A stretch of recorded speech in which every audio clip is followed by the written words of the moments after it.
Hello and welcome to episode 5 of Memory in a Time of Pandemic. In this series of videos, we talk with the world's leading memory experts about the ways in which the COVID pandemic is shaping our individual and collective remembering and forgetting. What will they personally remember from this time? What insights from their work and their fields will help us to understand memory both during the pandemic and later of the pandemic? Will COVID change the ways in which we study memory? This series is sponsored by Memory, Mind and Media, a new interdisciplinary journal launching this year from Cambridge University Press. I'm Amanda Barnier from Macquarie University in Sydney, Australia, founding co-editor of the journal alongside my colleague and friend Andrew Hoskins from the University of Glasgow in Scotland. In this episode, I'm in conversation with Professor Qi Wang from Cornell University in Ithaca, New York. Qi is Professor and Chair of Human Development at Cornell and the new Editor-in-Chief of the Journal of Applied Research in Memory and Cognition. She's best known for her definitive work on culture and autobiographical memory, including her book, The Autobiographical Self in Time and Culture. In Qi's Culture and Cognition Lab, she and her team explore how culture influences personal memory, mental time travel, relationships among telling life stories, emotional intelligence and well-being, and more recently, the extended mind online. Does social media help people remember or forget, which is an incredibly timely topic? Welcome, Qi. Thank you, Amanda. It's nice to be here and to catch up and chat with you. Absolutely. So let me ask you my first question. When did these COVID times start for you? What's your first sort of memorable memory? So COVID for me, it's sort of started gradually and progressively. It didn't happen that way, but for me, from my perspective, it seems to happen that way. Partly because I have family members in China, and for them, the most serious time when the outburst is in January of 2020 and started in December 2019, and then in January 2020, people already started to, everything started to shut down and people start to stay home, not go out at all, right? So for me, that's the time that COVID started. But on the other hand, since I live in the US, there's nothing, related to, people had no worry about COVID at all. There wasn't any case reported at the time, and people still, were living the regular life. In fact, I was invited to go to visit Amsterdam to give a talk there, and so my whole family and I went a visit to at the end of January and beginning of February. So my Chinese friends are actually warning us, do not go. It's very could be dangerous, and But we felt nothing because, again, nothing happening around us, right? So my first memory, I would say, about pandemic, personally relevant, would be, my trip to Amsterdam, which is a really happy memory. we were, there in concerts, in a very tiny group, room, like packed with people, and people, no worries at all, right, about the pandemic. So, but when we came back in early February, things started to happen, right? We had, bad news started to, come out that from things happening in Europe and then in the US. And very quickly, things moved on to, eventually complete shutdown in US, which that happened about mid-March in 2020. Yeah, so it's really interesting, isn't it? In a sense, it's an event that we've all shared, but it's been quite different in its trajectory, so that you have family and friends in China who started experiencing it much earlier and were worried, and so their memories of that time are a bit, and then ours have onset later, and some of us have experienced much worse consequences. So it's a bit different from flashbulb memories, isn't it? Do you think that the lessons from flashbulb memories will be applicable to the kinds of things you've described, or we're actually going to have to think about memory and the study of these kind of events quite differently? Yeah, I would think about COVID as a period of time or a life period that we will remember a lot of events, taking place during this period. It is not a single event as we usually, see in flashbulb memory, research, right? Something that suddenly happened that has a very shocking impact and has also long-term consequences oftentimes a generation of people. COVID-19 has absolutely will have long-term impact on generations of people probably, but it's not a single event to leave an imprint as what we usually see in flashbulb memory event. Yeah, so it's going to complicate in some ways, isn't it? The ways we go about doing research, because often in those classic flashbulb studies, it's a single event like 9/11 or the space shuttle explosion, and we can sort of hone in on that target event. But for everybody, it's going to be extended. There's going to be some things in common. There's going to be some things that are specific. And presumably, this is where you're very much an expert. There's going to be very clear cultural and national differences, aren't there? What have you noticed already about the influence of culture and nationality and of different groups and perspective on memories of COVID? Yeah. So back the question to the flashbulb memory a little bit. Even though COVID is not a flashbulb memory in and of itself, but there are many mini flashbulb memory events nested within, right? For example, I remember Tom Hanks reported having COVID when he was in Australia. Exactly, right? So there are a lot of mini events taking place that we may well remember where we were when we first heard the news, right? So and also obviously for the U.S., there are a lot of events taking place during the time, including presidential, election. So there are a lot of events, including shocking events, that took place during this time as well. So absolutely, I think culture influences our personal memory, even though we all experience, COVID-19 and some of the experiences are very similar. For example, we all stay home, working from home, right? Our kids, at least temporarily for a while, not being able to go to school and had to, do remote learning, and we as professors can have to do remote teaching and so forth. So we have a lot of shared experiences. However, I think culture influences, or our cultural background or cultural beliefs influence our memories from COVID-19 in a similar way as how it influenced our personal memories that we have studied prior to COVID-19, because our interpretation of events, how we appraise those events, right, and our larger, cultural context, all those things can influence the way we remember our own personal experiences. So that's the question. In fact, we'll start doing research right now, to look at how people, give. Remember something, very similar experiences, but, have different subjective perspectives on those events. And so who are you working with? Are you looking at different groups in different countries or within the United States? So who's involved in that research?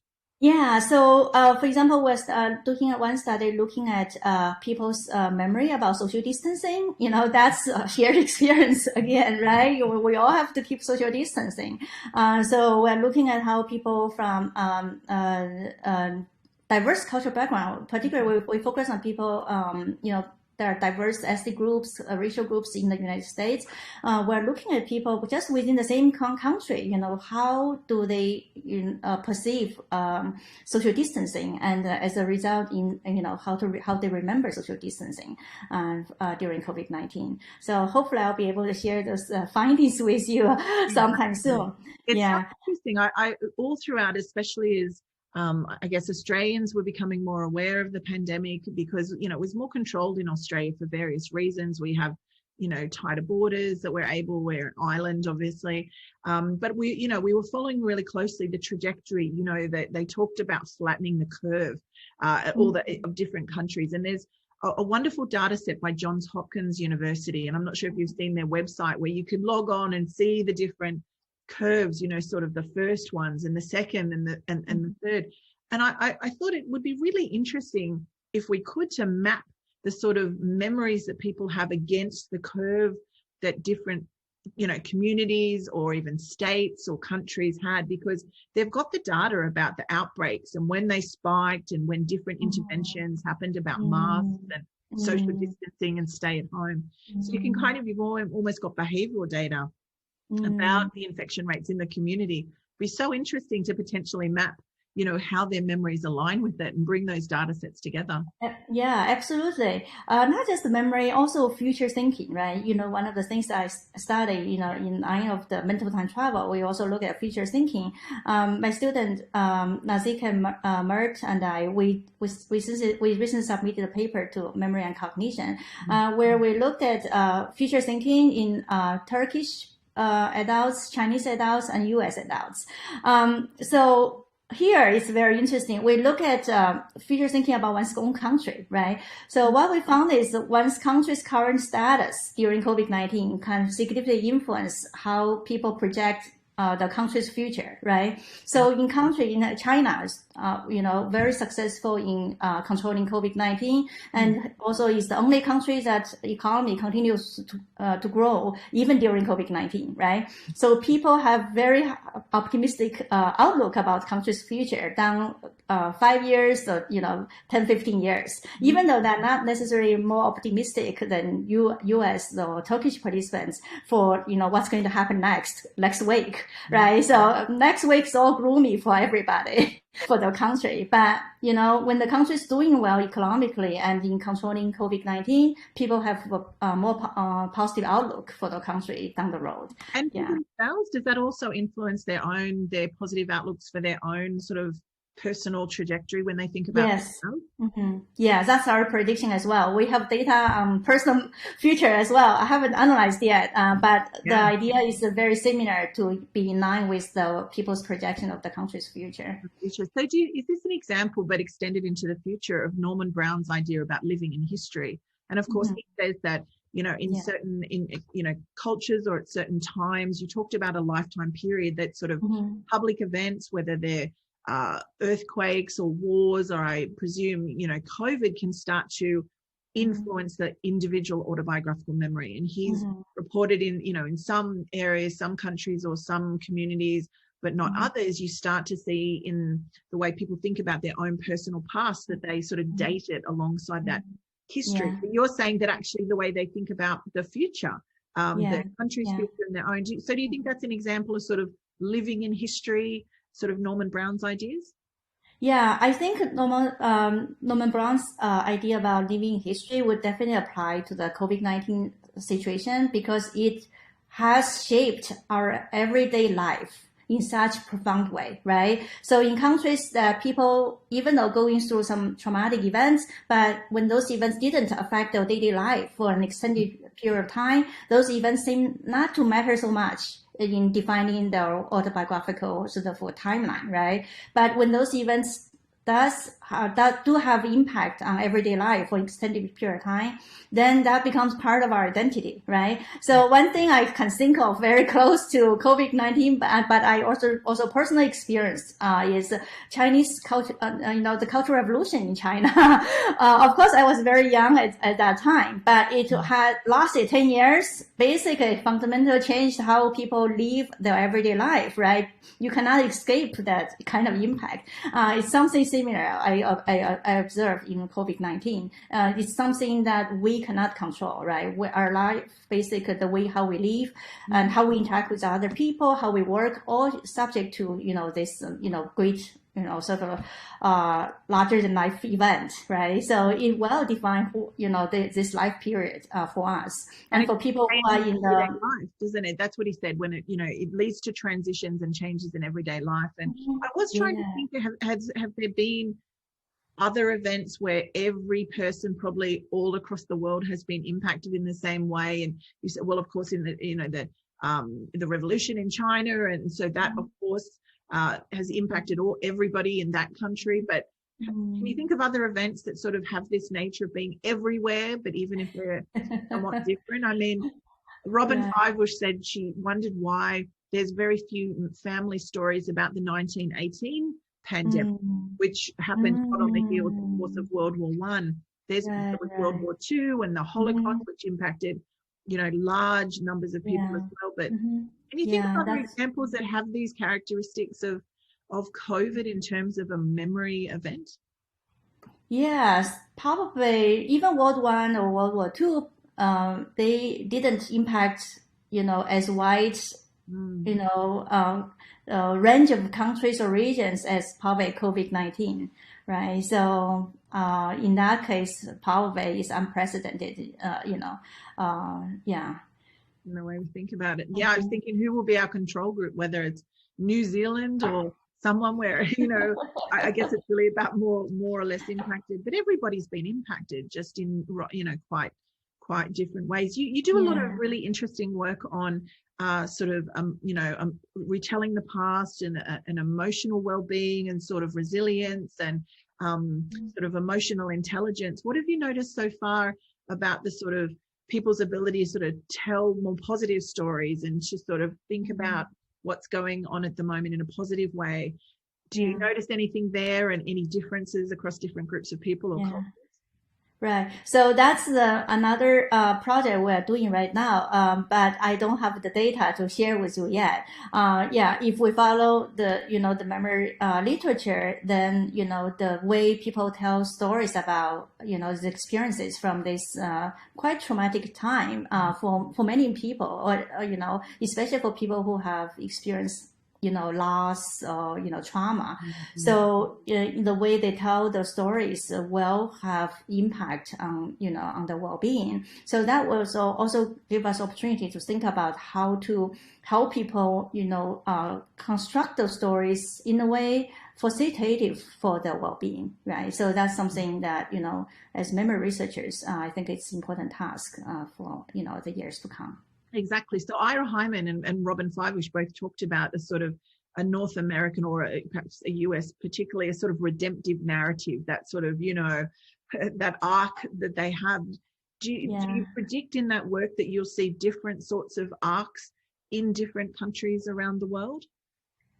In terms of whether that will they tell redemption stories, or will there be what will be, do you think, the sorts of cultural stories that that people might tell in different places? Yeah, so I think again, how we interpret our experience, it will be influenced how there's a larger cultural surrounding, right? So for example, my family members right now, they are totally living a normal life, right? So and then the shutdown was in China was also relatively short, a few months, and then things seem to start to be back in normal. So for them, there may not be as many, traumatic memories coming out of it, right? So I don't know, maybe in that case, living in history, that phenomenon can be very different. Even though pandemic has, COVID has a, effect on everybody's life, but the extent of that impact is different. So there's a possibility that phenomenon may be less in some places or regions than in other places. Yeah, it'd be so interesting to think about, even in Australia, which, we weren't locked down for as long. We've had sort of small lockdowns. Kids have been back in school. People have been often back in workplaces, more remote working. But there's still things that rub people. There's still things that are frustrating and upsetting, and, not being able to travel. So people who have family overseas or, not being able to travel. So even though it's hasn't been as dire in lots of ways, there's still things that have marked a transition, I think. And there's a lot of wonderful work sort of about the sort of life markers, and you talked about COVID being a life period, and work by people such as David Rubin and Dorota Bernstein sort of talk about those sort of milestone events.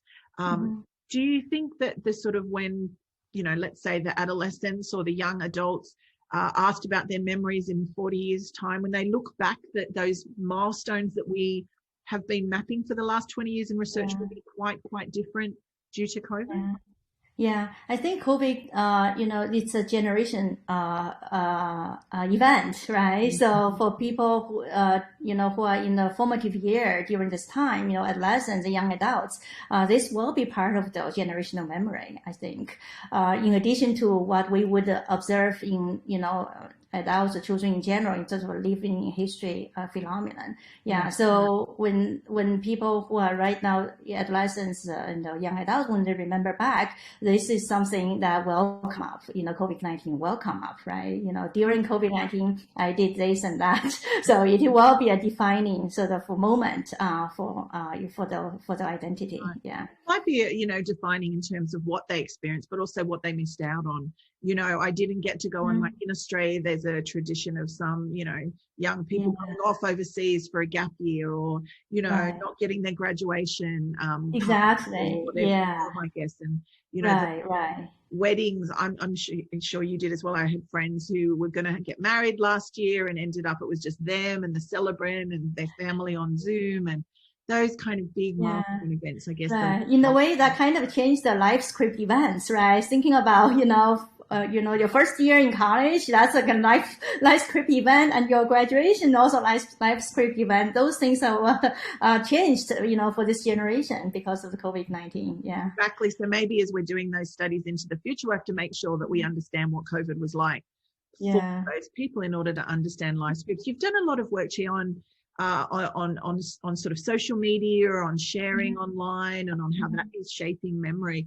What have you been noticing about sort of the impact of media, whether sort of social media, informal or more formal media, in shaping the memories that people have of this time? Yeah, I think social media, where people share their life stories, trying to cheer each other up. I think those are really positive thing. I saw people started this, what it looks like outside my window. So everyone would take a photo of the, view from the window, just to share some experience, during the lockdown. I think those kind of sharing, it's really great, very positive, constructive, for the community. Obviously, there's downside in social media and the media in general in terms of spreading fake misinformation, and oftentimes also there's so much contrasting information, and making people wonder, what to believe, right? So, and that can have obviously important or negative consequences. So, for example, related to wearing masks and getting vaccination and so forth. So it is a challenge, I think, for society as a whole, and for researchers, in terms of how to help people fight, the misinformation, refute misinformation, and what kind of strategies we can develop for people to identify the sources that trustworthy, and sources that they should avoid. So that's a constant challenge. A challenge we as researchers will need to face. And I guess the challenge that where the rubber really meets the road, doesn't it? In terms of if information is being shared about you don't need masks, and then that leads to upswings in transmission, and that it's really has dire consequences, doesn't it? So it's one of the really as the new editor-in-chief of JARMAC, which focuses very much on how we apply our memory and cognition research into the world. It's these problems, aren't they, that we need to solve? Obviously, and like we talked about how, the larger context and influence our personal memory and future thinking, when the media, selectively portrays certain, aspect of the event. For example, American media is known to be very negative, focusing on negative aspect of the thing. And when things becoming better, and then they move on to another negative thing to talk about, right? As a way to sell, the news, to maintain the market and so forth.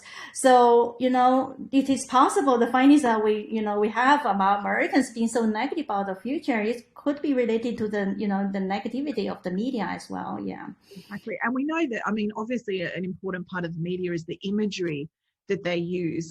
Whether it's in Instagram or, on the news programs and things like that. Are there any images that particularly stand out for you? Because we also know that, the use of imagery and sort of false memory research brings, bears certain evidentiary weight, doesn't it? So are there any images, in a sense, that stand out for you from this time that have been influential in your understanding of COVID? I avoid, watching following the media. Research, interestingly, more recent research shows that, for example, like videos, right? Seems to be very trustworthy versus the pictures. They don't necessarily differ in how much false memory they induce. Okay. So you would think video would be more likely to induce false memory than photos. But more recent research seems to suggest that's not necessarily the case. Obviously, we need to do more research on that. So video becomes more and more popular, YouTube, and, right. So but I personally, I do not follow any particular media outlet. I found it interesting on Australia, where there was a lot of discussion about mask wearing and social distancing. You mentioned social distancing, attitudes towards social distancing earlier, and at one point, some news outlets were sort of using camera tricks to make the crowds at beaches, for instance, look much more crowded. They were, I don't know what they would be like, foreshortening the lens or something like that. And then when they had the original photo, you could see the beach was sparsely populated. But then when they did this camera trick, it looked super crowded. And it was really, then they would publish the crowded looking one to upset everyone, to say, look, these irresponsible people are going to the beach, and that kind of manipulation of what we can see in the media to really then whip up concern and discussion, I think. Yeah, the sensationalism and the way to, attract the audience and expand the market, it's just terrible tactics that, we often see, in media. So the morality part of it is really important. We've talked a lot about what we'll remember from this time, what stories we might tell, and also about misinformation. What do you think we'll forget from this time, or will want to forget from this time? Want to forget? I don't think we should forget anything, right? Our memory works in a way that we remember that what's important to us, right? And if we consciously decide we are going to forget that, most likely we will not forget, right? Even trauma and loss, I think it's important for us to think about on the positive side. Everything has a positive side. What we can gain from that experience, what we can learn from that experiences, what worse could have happened, and so forth.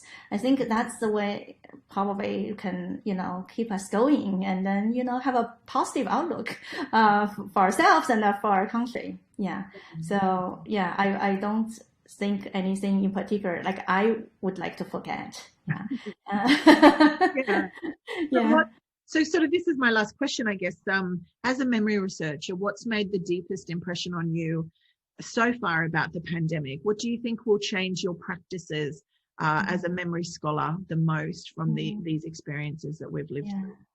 Yeah, I think for me, I think I'm just amazed by how resilient human beings are and how resilient researchers are. We're able to switch everything from in-person to online within a very short period of time without compromising the quality of our work, right? And I think there also, in the process, we also found, oh, wow, there are many different ways to do research in addition to our, lab, in-person kind of work.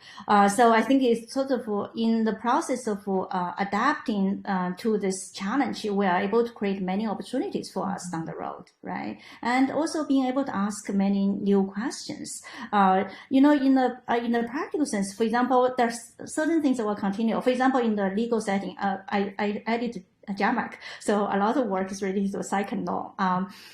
Which I have learned a lot. I'm not a second law researcher, but I have learned a lot in the process.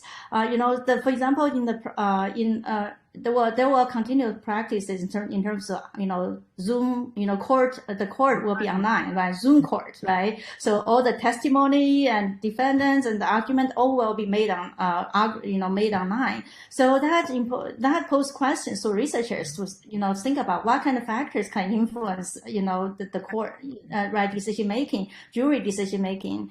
And also even in person, mask wearing will continue for a period of time, right? So how do juries judge the trustworthiness of the defendants, of the witness when they are wearing masks, right? So those are all very interesting questions for researchers to consider. I think so. To think positive way, COVID-19 also affords a lot of opportunities for researchers. Absolutely. And I think that's the sort of the redemptive arc that we were talking about earlier, that sort of the good news story in such a challenging time, the sort of cleverness and resilience of people in pivoting and, and looking for the questions and the opportunity to understand. And I hadn't even really thought through that whole, like the implications for those sorts of, things such as in the courtroom. Although one of my favorite videos, of course, we've all been living on Zoom all this time. I think it was from the US, and it was of a court proceeding where the lawyer accidentally put a cat filter on his head, and so he couldn't turn it off, and he was presenting in court as a cat, and he said, "I'm not a cat, I'm a lawyer." So you're exactly right. I mean, how does it change things? And as always, I think, memory researchers, cognitive researchers, we've got things to say here, don't we? We've got things to contribute. So thank you so much for, talking with me today. It's been a great conversation, and I hope to see you in person soon. Yeah, thank you. It's a lot of fun and always nice to catch up. Yeah, exactly. All right. Thanks again. See you later. Bye. Yeah, see you. Bye-bye.